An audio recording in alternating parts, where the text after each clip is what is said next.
Chronicles mini-episode series, The New Title Drop, where we share titles coming out this month.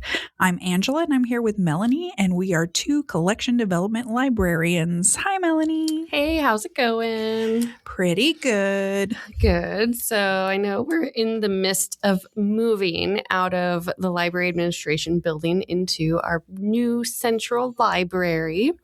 While we are kind of among all of the moving and the boxes and the things coming in and out of this building, I'd like to know, what's the biggest or most memorable move that you've had in your life? That's a hard question. I don't know who came up with that. You did. Oh, okay. So I have moved to Europe twice in my life, and both of those were pretty big moves. But the first one, I was 14, and so that was really big for me because it was the first time that I was, well, not leaving home, but leaving home for so long and so far.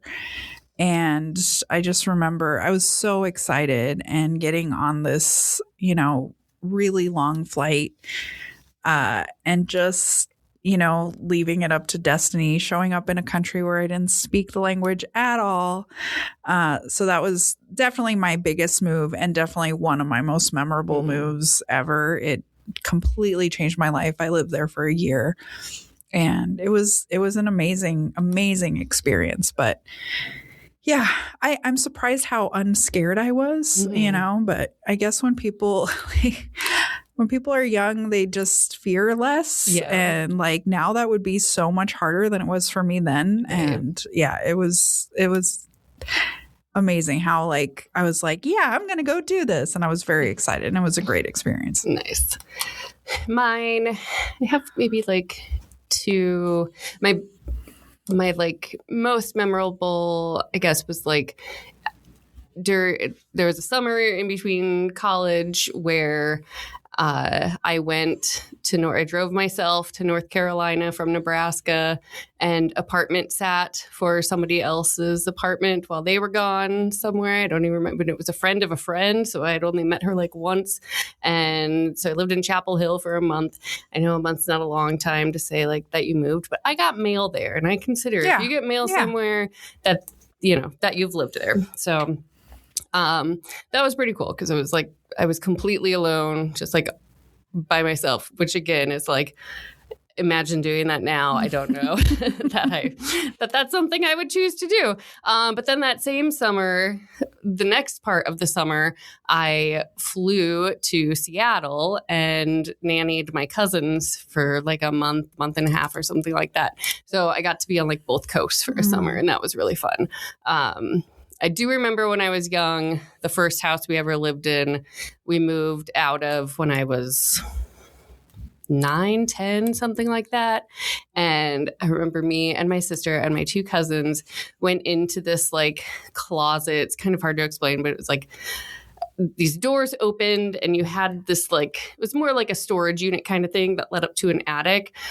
But we huddled in there and we stayed in there while everybody was moving all the other things out. And, the parents were busy doing stuff. And then they finally were oh, where'd the kids go? And then they finally searched for us and found us. And we were we don't want to move. We were hiding and we're if they can't find us, we can't move. Yeah.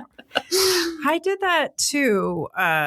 This will come up later, but when I was a kid, I lived in El Paso and, I did not want to leave, and my family decided to move to Florida, and I was very unhappy about that decision. And to punish them, I didn't do it when we were leaving, but when we got to Florida, I would constantly hide and wait to see how long it would take people to notice I was gone, as a punishment, right. Which everyone was super busy and they were not punished by it at all. They were oh, good. She's entertaining herself somewhere. She's not making a stink about having to live somewhere she doesn't want to live. So yeah, I also hit a lot during a move that I did not want to happen. So yeah. Good times. Well, not necessarily tied into moving, but moving into March, do you have any titles coming out this month? Absolutely. I am really excited about this month. There's a lot of authors that I really enjoy reading that are coming out with books. So one of my favorite books that I've ever read in my life is When Women Were Birds by Terry Tempest Williams. It is a difficult memoir exploring death and spirituality in a beautiful and loving way. And she has a new book coming out this month called The Glorians. It is a memoir as well, and it does what she does best in taking observation and turning it into existential magic. This book is being compared to the observational and hopeful tone of Walt Whitman, one of my favorite poets. During the time of the pandemic, she observes the things around her in the world that can ground her in a time of tumultuous unknowns and finds the beauty found all around her and the beauty that can lead to hope and a path forward. In the backdrop of the Red Rock Desert in Utah and her time at Harvard during the pandemic teaching, she takes us through a path of deeper reflection into the insights of potential in difficult times. V, the author of The Vagina Monologues and The Reckoning, states, with The Glorians, Terry Tempest Williams has secured her place as one of our greatest living eco-visionaries. This book is the culmination and crescendo of the devotional work of a lifetime, deeply wise, poetic, necessary, brave, transporting, and transcendent. And in its most anticipated books of 2026, the Review Literary Hub states, there's nobody I trust more than Terry Tempest Williams to be able to braid the ordinary with the holy, the divine with the mundane. She's someone who I've always been able to look to in the need of regaining a faith in the world, a trust in it. Williams points to small moments and poignant visions as the representations of our hope, our resilience, our bright and gleaming futures. I know I need that now more than ever. This book is out on March 3rd. Nice. Okay, my first book is Ruins by Lily Brooks-Dalton. It comes out March 31st.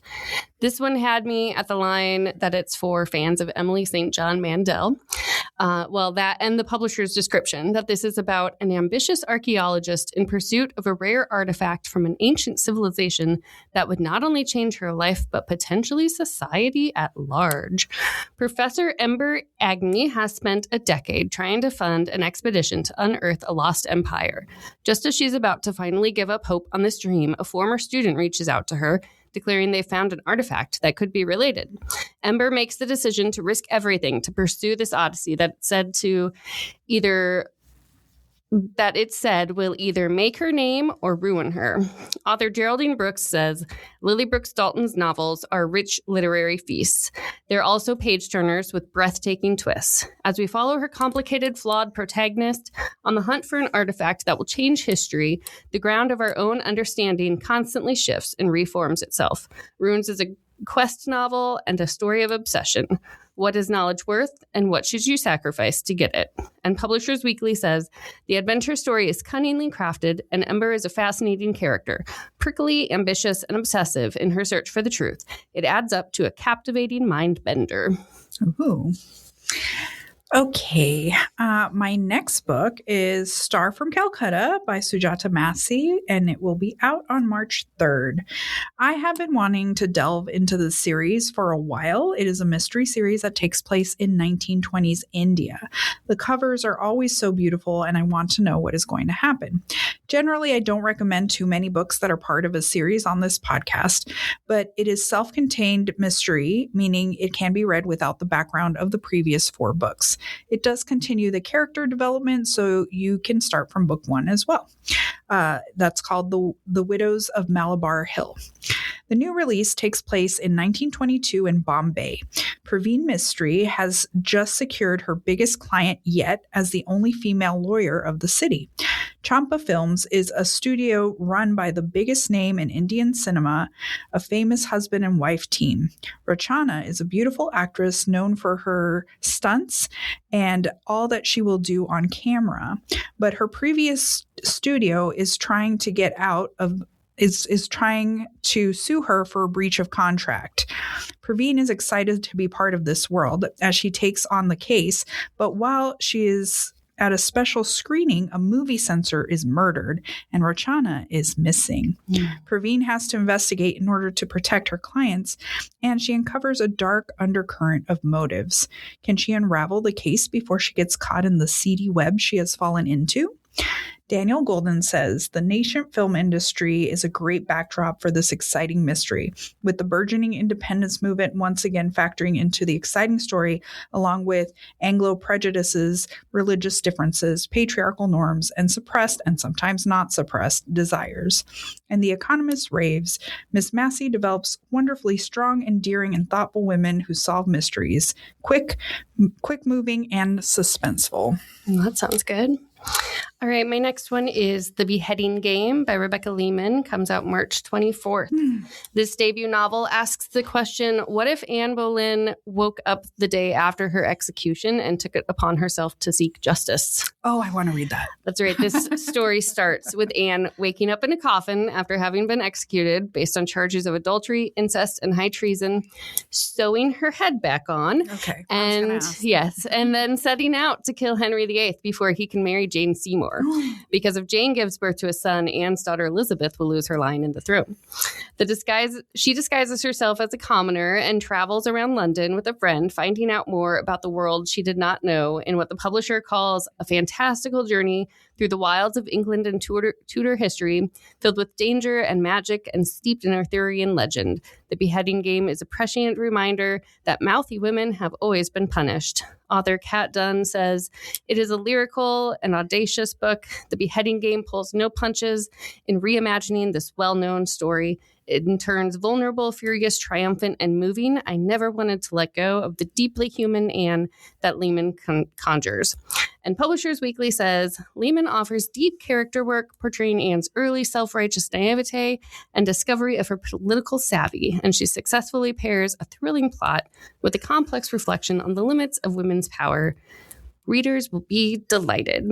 It feels like this would be a great one to read this month, not only for Women's History Month vibes, but also because Six, the musical about the six wives of Henry VIII, another rewriting of history, is going to be at the Orpheum later this month, too. Wow. Yeah, it's a really fun show. It's all coming together. That's right. I don't know why, but as a kid, my mother loved this series in Spanish about the royals. And so she was obsessed with the history of it. And for some reason, I latched onto that story. Like, I was really fascinated by it. So it's fascinating. Like, has been fascinating people for centuries, too. Yeah. So, yeah. Well, it also led to Queen Elizabeth, which is, Yeah. Oh, amazing. Yep. Okay. I have a confession to make. Yes.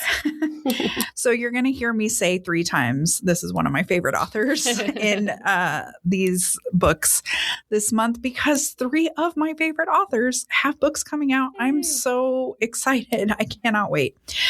So the second one is Jenny Lawson. She is incredibly funny and witty and has shared her struggles with mental health and chronic illness on her blog and in her books.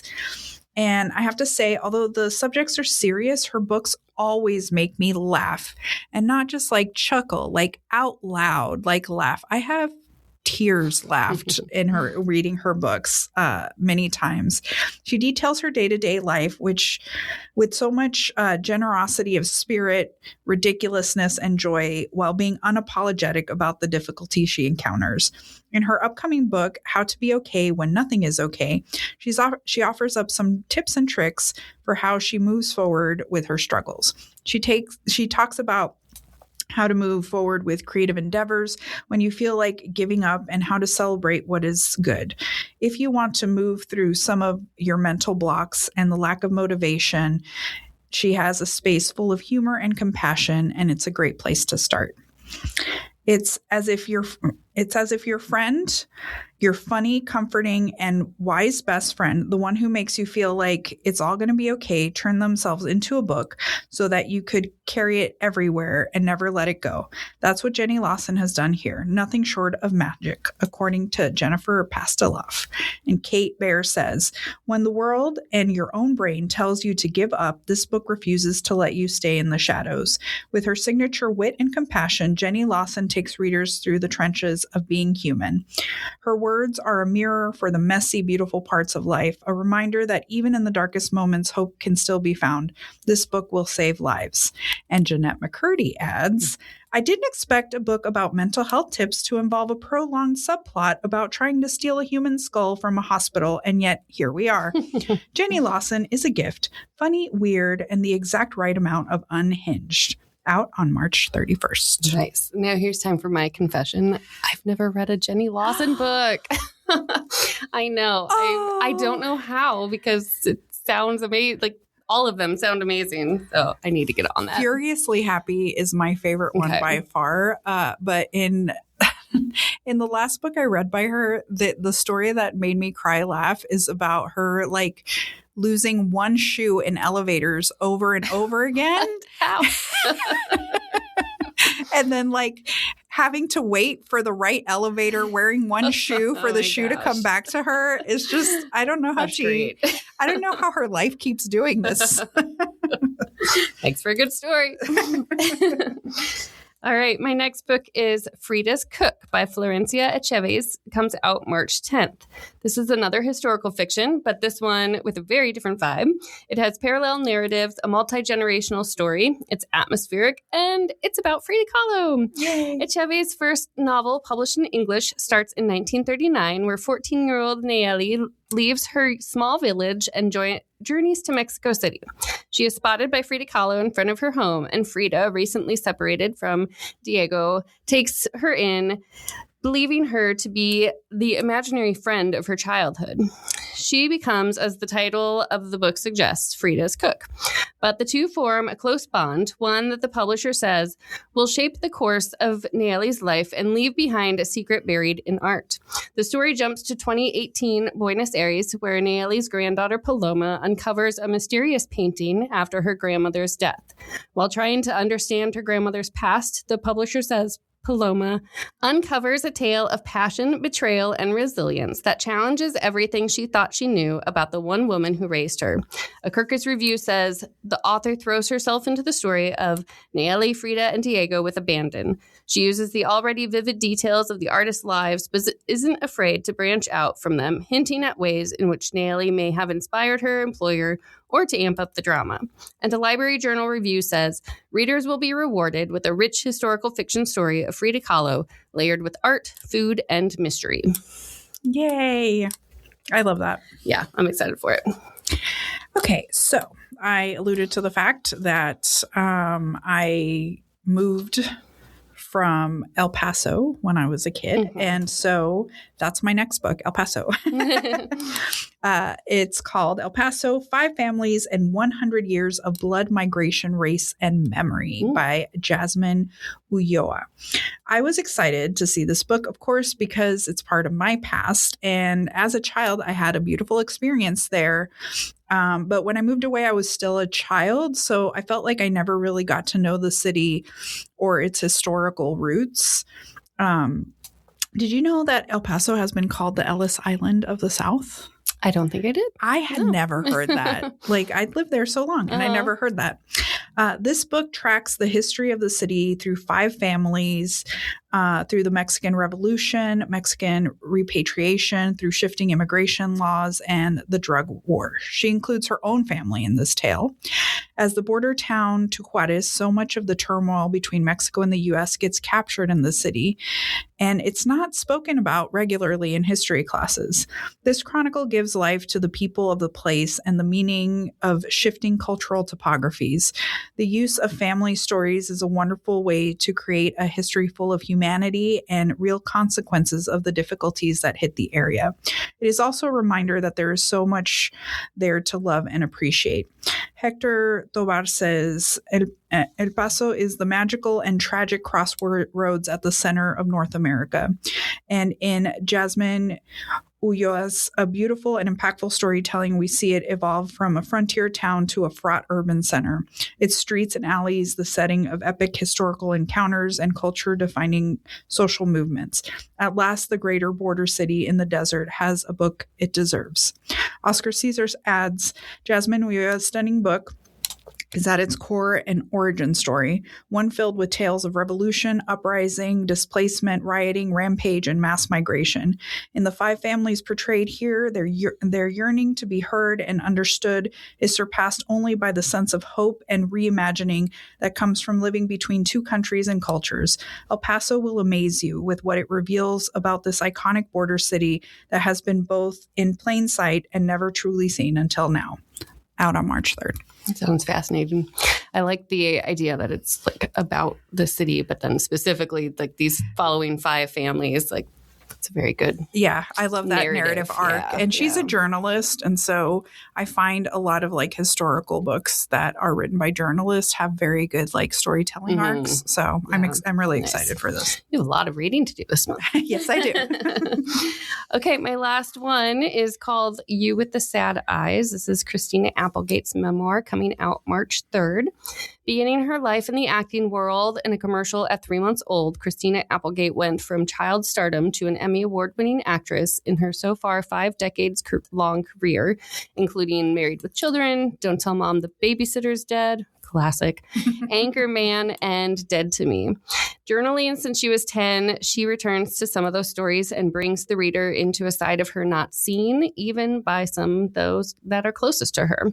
Intimate and vulnerable, she covers her life, coming of age in Hollywood, a tumultuous home life in 1970s Laurel Canyon, and her memorable roles. Then in 2021, while filming Dead to Me, she was diagnosed with multiple sclerosis and largely confined to a bed. In her own words, she says, I truly believe that books can make people feel less alone. That's why I'm doing this. You with this Sad Eyes won't be some big violin scratching from my life, but it will be real. It will be filled with the ups and downs, the humor and grief of life. USA Today calls it an honest and darkly funny memoir, and Harper's Bazaar says this will be a refreshing and unflinching addition to your celebrity memoir collection. Oh, that's nice. Yeah. Okay, so the last author I have to rave about today is Lindy West. West came into consciousness with the book and TV show Shrill. And since I read that book, I have tried to read everything by her I can find. Her unwavering honesty and wit make the formula for exactly the kind of nonfiction I love. In this new memoir, West talks about having a post-Shrill breakdown and trying to find herself again after the trajectory of her career and her changing feelings about marriage and life. And she hits an incredible low when she should be feeling the opposite. She decides to go on a road trip to recalibrate. The road trip is this book, a ride into expectations about success and the image the public has of you and who you are. West's humor and honesty present a nuanced view into what it means to heal and find yourself again after a big change. Samantha Irby says, Lindy is doing the kind of naked self-examination that most people are too chicken shit to do, even under the guidance of a trained therapist, and somehow also manages to make it hilarious. All killer, no filler. And Sulika Jaoud calls this Lindy West's funniest, fiercest, tenderest excavation yet, a road trip through rock bottom, revelation, and the wild relief of reimagining what a life can hold. Every chapter is a gut punch wrapped in a cackle. I didn't read this book so much as inhale it, and by the end I felt braced, bolstered, cracked open, and stitched back together. Out on March 10th. A gut punch wrapped up in a cackle. Yes. I love that. It's a great quote. It is. So all the titles mentioned can be found in the list in our episode description. Stop by on the first Tuesday of every month to hear about new books coming out dropping that month. That's our episode. Thanks for joining us for our new title drop, March 2026.